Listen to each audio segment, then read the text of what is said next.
Welcome to my class. कल हमने chapter number 9 complete कर लिया है और आज हम चैप्टर नंबर 4 स्टार्ट कर रहे हैं, डाटा हैंडलिंग। ठीक है, डाटा हैंडलिंग आपने जो है प्रीवियस क्लासेस में भी पढ़ा है। इस बार हम थोड़ा सा उससे आगे बढ़ेंगे। उसमें हम मीन, मीडियन और मोड रीड करेंगे। वो भी मैं आपको बताऊंगी मीन क्या होता है, मीडियन क्या होता है, मोड क्या होता है। लेकिन उससे पहले मैं कुछ टर्म्स होती हैं इसके अंदर, वो आपको बता रही हूँ। सबसे पहले तो ये टॉपिक कहाँ से आता है, किस सब्जेक्ट से आता है, वो आपको बताते हैं। ये टॉपिक आता है आपके पास में स्टैटिस्टिक्स से। अब स्टैटिस्टिक क्या है? स्टैटिस्टिक्स एक सब्जेक्ट है जो कि डील करता है कलेक्शन के साथ, प्रेजेंटेशन के साथ, एनालिसिस के साथ, इंटरप्रिटेशन ऑफ न्यूमेरिकल डाटा के साथ। कहने का क्या मतलब है कि सपोज मैं आपको एक एग्जांपल देती हूँ कि मैंने जो है कुछ बच्चों का डाटा कलेक्ट किया। कुछ बच्चों का क्या कि 7th क्लास के स्टूडेंट्स का सपोज मैंने डाटा कलेक्ट किया। उस डाटा में मैंने क्या क्या लिया, उनके मार्क्स लिए मैथ्स के। ठीक है, तो मैंने उनको क्या किया, कलेक्ट किया। सबसे पहले मार्क्स कलेक्ट किए कि रोल नंबर 1 के इतने मार्क्स है, 2 के इतने मार्क्स है।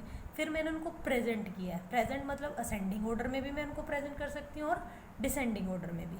फिर मैंने एनालाइज किया कि कितने बच्चों के जो है आउट ऑफ 80 हैं, कितने बच्चों के 70 to 80 की रेंज में है, कितने स्टूडेंट के इतनी रेंज में है। ठीक है, उसके बाद मैंने इंटरप्रिटेशन की कि कितने परसेंट स्टूडेंट जो है मेरे जो है अच्छे गए हैं, अबव 90% किए हैं। ठीक है, तो मैं उसके हिसाब पे उस पर इंटरप्रिटेशन करूँगी और सजेशन दूंगी कि अगर इस तरह से हो तो सजेशन देने लायक हो जाता है उसके बाद में स्टूडेंट। तो ये स्टैटिस्टिक्स वो सब्जेक्ट है जिसके अंदर हम ये सब चीज़ें क्या करते हैं, स्टडी करते हैं। इसमें दूसरी टर्म हमारे पास में आती है डाटा। डाटा क्या होता है? Data is a collection of numerical figure providing some specific type of information is called data. जैसे मैंने अभी आपको बताया कि हमने क्या किया, मार्क्स की कलेक्शन की। वो फिगर फॉर्म में होते हैं, 50 मार्क्स, 60, 70, 80, 90, 20, इस तरह से। ठीक है, तो न्यूमेरिकल फॉर्म में होगी तो उसको हम क्या कहेंगे, डाटा। उसके बाद में हमारे पास आती है ऑब्जर्वेशंस। क्या आती हैं? ऑब्जर्वेशंस। इस डाटा के अंदर जो भी न्यूमेरिकल, हर एक ईच न्यूमेरिकल फिगर को आप क्या कहेंगे, ऑब्जर्वेशन। जैसे कि सपोज किसी स्टूडेंट के 50 मार्क्स हैं, किसी के 80, तो 50 भी एक ऑब्जर्वेशन है और 80 भी क्या है, एक ऑब्जर्वेशन है। उसके बाद आती है हमारे पास में रॉ डाटा। अब रॉ डाटा क्या होता है?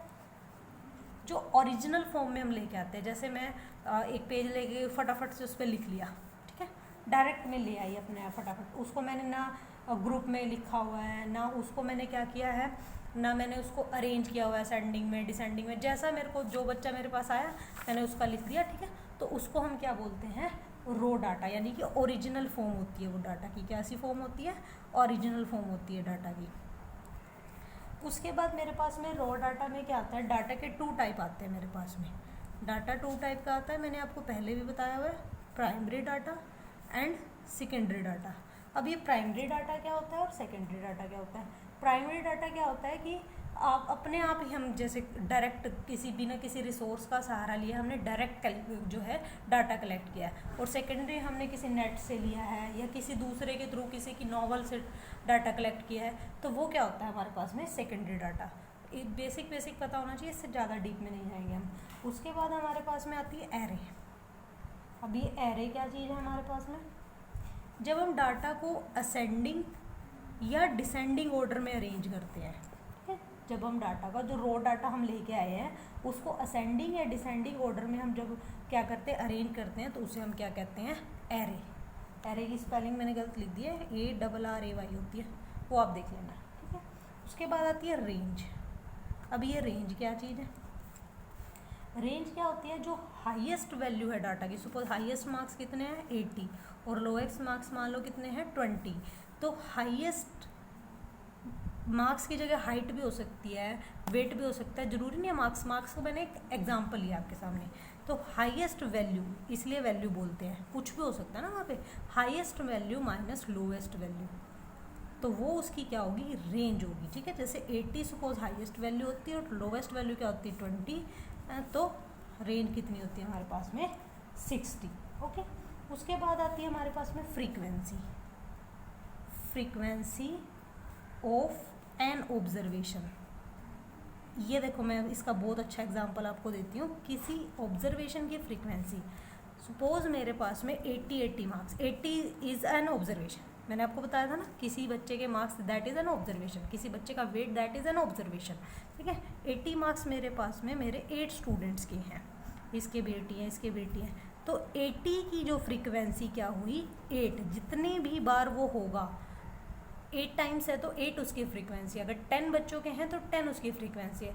कई बार देखो हाइट काफ़ी बच्चों की सेम होती है, मान लो 6 स्टूडेंट्स की हाइट जो है सेम है, बिल्कुल एक्यूरेटली सेम है, तो उन फ्रीक्वेंसी उस हाइट की क्या हो जाएगी, 6 हो जाएगी, ठीक है।